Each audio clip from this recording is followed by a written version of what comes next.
Adelaida is 9 years old. During the past 2.5 years, she's grown 6 inches and lost her baby teeth. She learned to ride a bicycle, and she was a flower girl at a wedding.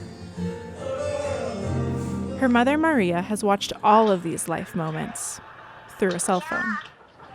¿Qué estás haciendo? Adelaida lives in Florida, but Maria lives in Guatemala.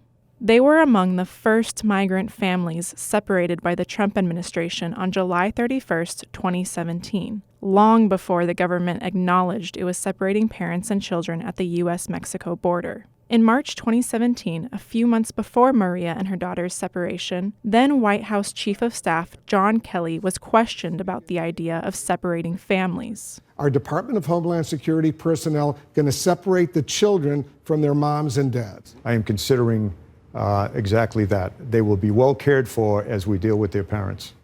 Adelaida was one of 1,556 children who were part of early cases of forced separation at the border.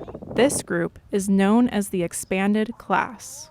And those in this class were not acknowledged in reports to Congress. And the parents in this group were not given the option of reuniting with their children in the U.S. And many of these parents are missing since being separated from their child. There wasn't a tracking mechanism. There wasn't full transparency in the policies and when they were enacted. And only until now did we find out exactly the gravity of these family separations and how many people they impacted. So it's a very real possibility that these parents will not be found. And I fear it will continue to be a problem as the contact information the government last had for the families continues to grow stale, and we continue to undertake innovative efforts to make sure that every last parent is located. It was not until October 2019 that immigration lawyers received a list of names of those separated in 2017, before the zero-tolerance policy took effect. And that was only after a court ordered the Trump administration to do so. Maria was one of the names on that list, and a group of lawyers affiliated with a nonprofit called Justice in Motion found her in Guatemala in December 2019.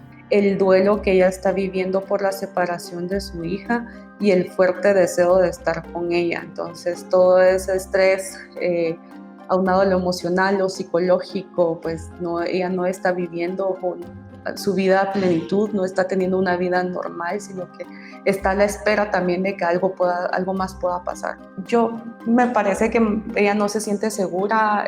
¿Cómo podría ella seguir adelante? When Maria came to the United States seeking asylum with her daughter, she was also with her sister Patricia and her baby. Patricia was allowed entry, but Maria was not, even after an asylum officer determined that Maria had protection concerns in Guatemala. After a month in foster care, Adelaida was sent to live with her Aunt Patricia in Florida in a 2-bedroom apartment with 11 people. Video shows the moment Patricia picked up Adelaida at the airport and signed papers to take her into her custody. The reason that the children aren't automatically sent back is because they also have rights that need to be protected. Families are fleeing from impossible situations. Nobody becomes a refugee because that's the best option. It's because it's the only option. And if that means, as a parent, making sure that your child is safe and will not be killed if they're forced to return to their country of origin, then that's a reasonable action by that parent.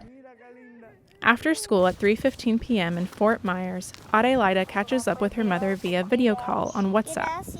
When Adelaida came to the United States at 6 years old, she didn't know any English and couldn't read or write in Spanish. Today, she carries a thick English dictionary in her purple backpack and is one of the top students in her class. She completes complicated sentences in both English and Spanish. Coordinate, make the part of something, work together to harmonize. She begs her mom to come to Florida. But since Maria's deportation, she has tried twice to return to the United States with no luck. Now that Maria's case has been recognized, she might be able to petition to return to the United States.